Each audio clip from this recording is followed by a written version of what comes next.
Kiwi. Hi cherry.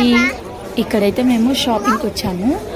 Cherry వాళ్ళ స్కూల్లో Father's Day celebrations ఉన్నాయన్నమాట. సో వాళ్ళు డ్రెస్ కోడ్ చెప్పారు, blue shirt and white pant father and son వేసుకొని రావాలి అని. సో దానికోసమే వచ్చాము. ఇక్కడ మేమైతే మ్యాక్స్లో ఉన్నాము. మా చెరీకి అయితే దొరికిందనమాట డ్రెస్. ఇంకా వాళ్ళ నాన్నకి డ్రెస్ చూడాలి సేమ్ మ్యాచింగ్. ఇంకా కొన్ని డైలీ వేర్ టీషర్ట్స్ తీసుకుందామని చెప్పి తీసుకున్నాము. అందులో చెరీని సెలెక్ట్ చేసుకోమని చెప్పి ఇస్తున్నారనమాట ఇక్కడ వాళ్ళ నాన్న.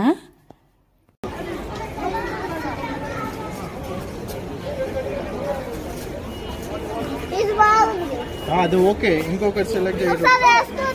వేసుకొని ఏమొద్దు, ఈ రెండిట్లలో ఒకటి చెప్పు. ఏమొద్దు అది వేసుకోరన్నా. చూపి, నాకు చూపి, ఇటు చూపి.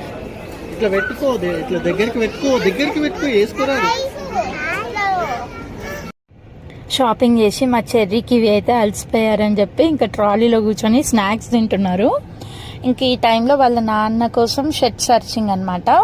సేమ్ బ్లూ షర్ట్ తీసుకోవాలి కదా, సో చెర్రీ షర్ట్కి మ్యాచ్ అయ్యేలాగా బ్లూ షర్ట్ కోసం సర్చ్ చేస్తున్నాము. ఇంకా వాళ్ళ నాన్నకు కూడా సేమ్ మ్యాచింగ్ దొరికితే షాపింగ్ అయిపోతుంది. ఇంక ఇంటికి వెళ్తాం అనమాట. ఇంక ఇక్కడైతే ఒక షర్ట్ దొరికింది. సో వాళ్ళ నాన్న కంపేర్ చేస్తున్నారు అనమాట. ఓకే, అప్రాక్సిమేట్గా మ్యాచ్ అవుతుంది కదా అని చెప్పి ఇంక ఈ షర్ట్ అయితే ఫైనల్ చేసి తీసుకున్నాము. అలా మా ఫాదర్స్ డే షాపింగ్ అయితే అయిపోయింది. నెక్స్ట్ వీడియోలో వీళ్ళ అవుట్ఫిట్స్ ఎలా ఉన్నాయి, వీళ్ళ అవుట్కమ్ ఎలా ఉందనేది నేను చూపిస్తాను. అండ్ ఇక్కడైతే షాపింగ్ అయిపోయిన తర్వాత కిడ్స్ జోన్ ఉంటుంది కదా సిటీ సెంటర్లో, అక్కడ వీళ్ళు చూసారనమాట. సో మా చెర్రీ ఫేస్ పెయింటింగ్ వేయించుకుంటా అంటే సరే అని చెప్పి తీసుకెళ్ళాము. సో అలా ఫేస్ పెయింటింగ్ వేయించుకున్నాడు చెర్రీ అయితే. కివి అయితే కొద్దిసేపు ఆడుకుంది. ఇంకా ఆ తర్వాత మేమైతే బ్యాక్ టు హోమ్ అనమాట. ఇలా మా వీకెండ్ షాపింగ్ అయితే జరిగింది. Hope you all like this video.